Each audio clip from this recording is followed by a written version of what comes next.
If you love coffee, I'm super excited for you because I know you love this bakery style eggless coffee walnut cake with cream cheese frosting.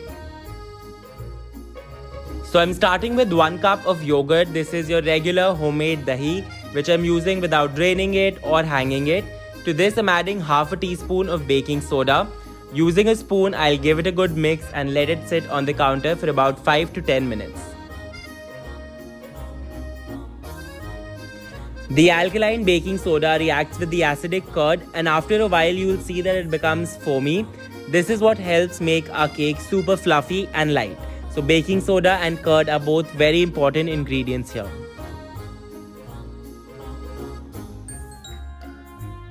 In a separate bowl, I'm adding 3/4 cups of caster sugar or super fine sugar. If you have granulated sugar, you could also use that. And half a cup of vegetable oil. You could use any neutral tasting or smelling oil. Now using a balloon whisk, I'm going to mix this really well. I'll mix this for about 3 to 4 minutes. If you're using an electric mixer, pump the speed to high.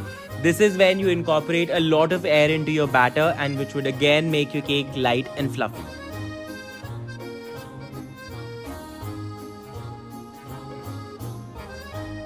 So I've been mixing this for about 4 minutes, and now I'm gonna go in with about a teaspoon of vanilla extract and mix it in as well.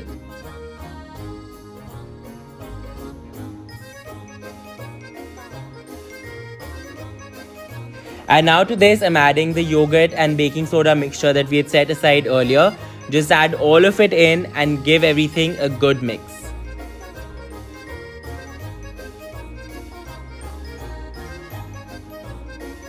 Alright, it's now time to add that coffee into our coffee cake. In a separate bowl, I'm adding 2 tablespoons of coffee powder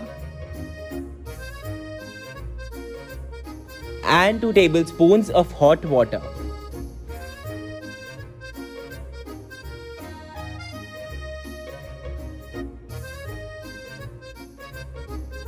I'll mix it and then add it to my cake batter.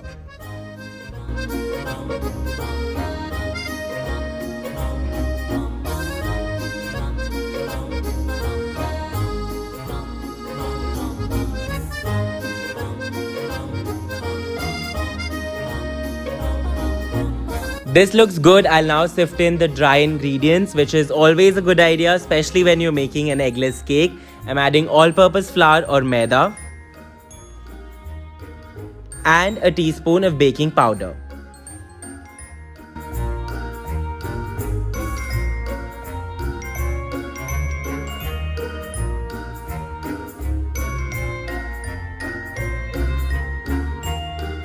And now using a spatula, I'll gently fold the dry mix in, gently being the key word. I always say this, whenever you're combining your dry and wet ingredients, you mix only until you don't see any large flour pockets in the batter. Overmixing at this stage would lead to a dense cake because you'll end up knocking out all the air. So just be gentle and mix only until your batter comes together. I'm going in with 1/4 cups of crushed walnuts. It's completely optional but add a great bite and texture to your coffee cake.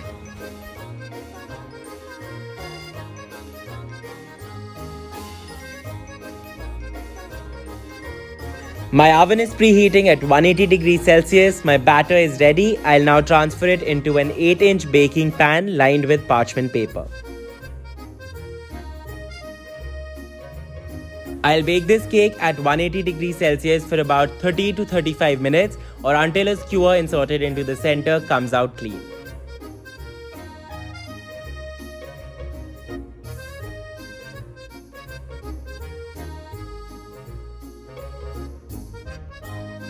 My cake has cooled completely. You could eat it as it is. I'm topping it with cream cheese frosting. In my last video on the channel, I showed you how I make cream cheese at home from scratch and then use it to make my favorite cream cheese frosting.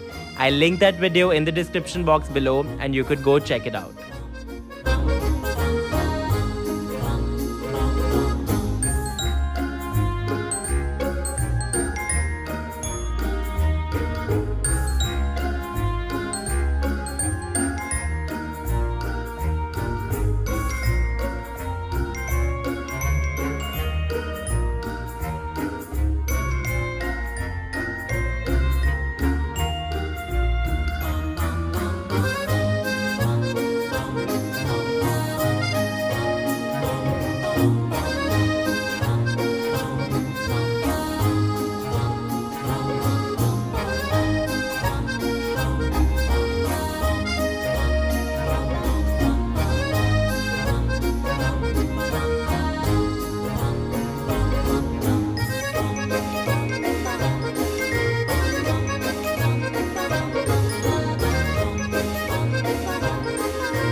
If you guys enjoyed watching today's video, give it a thumbs up and subscribe to my channel. And don't forget to connect with me on my Instagram and my website for more recipes.